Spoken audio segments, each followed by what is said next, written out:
Hey, salut à tous, bienvenue dans cette nouvelle Tour Review. Alors aujourd'hui, comme vous pouvez le voir juste à côté de moi, on va parler de l'excellent Res Arcana.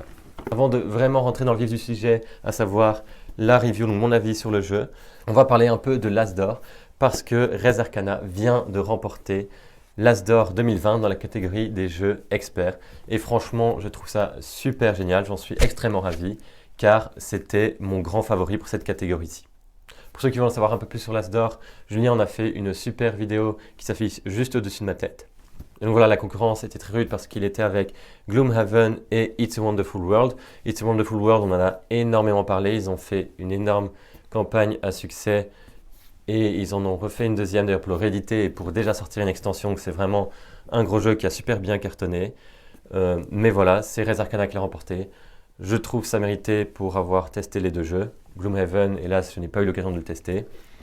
Mais donc voilà, franchement, c'est super. Donc pour commencer vraiment la review sur le jeu, vous savez que j'aime bien commencer par parler du boîtier.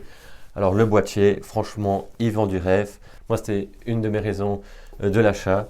Il donne envie, c'est une thématique que j'aime beaucoup, les mages avec des créatures, des dragons. Il y a la couleur, franchement, il est super classe. Donc après ça, qu'est-ce que j'ai fait? Je me suis renseigné et là j'ai vu que ce jeu avait l'air prometteur et il l'est. Dans Res Arcana, chaque joueur incarne un mage, que ce soit une nécromancienne, une druidesse ou une sorcière. Et le but, ça va être d'accumuler le plus de points de victoire en invoquant des artefacts, en acquérant des lieux de puissance, des monuments, en créant les meilleures combinaisons possibles. Res Arcana est un jeu de combo assez complexe, mais dont les règles restent assez simples.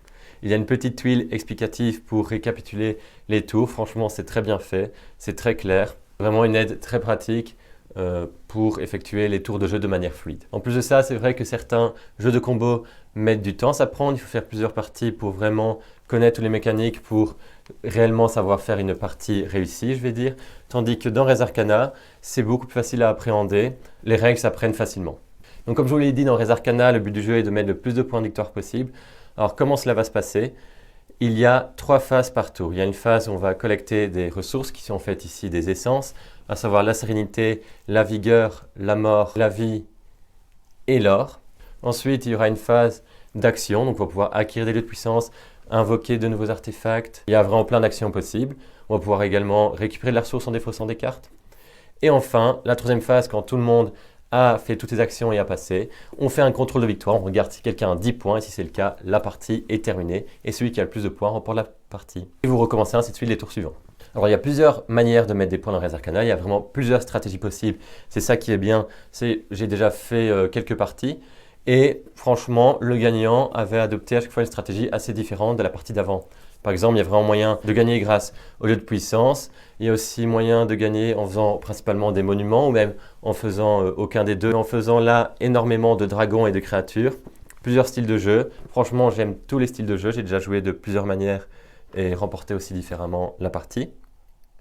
Et je ne gagne pas à chaque fois, bien évidemment. Mais donc le but, ça va être quoi? Ça va être de créer ces combinaisons. Donc dans un premier temps, il va falloir essayer d'avoir le plus de ressources possible devant soi pour pouvoir en générer de plus en plus au tour suivant, pour pouvoir justement acquérir plus facilement des lieux de puissance ou de nouveaux artefacts, ainsi de suite. Donc il faut vraiment créer son jeu petit à petit, donc c'est le but d'un jeu de combinaison. Là, petit bémol quand même, c'est qu'on a tendance à oublier en fait pourquoi est-ce qu'on gagne des points de victoire, qu'est-ce qu'on fait concrètement, et on se dispute entre mages quoi, un titre, le titre du meilleur mage, on veut juste voilà, posséder le plus de lieux de puissance, le plus de monuments, faire le plus de beaux dragons, et c'est comme ça qu'on gagne par rapport aux autres mages.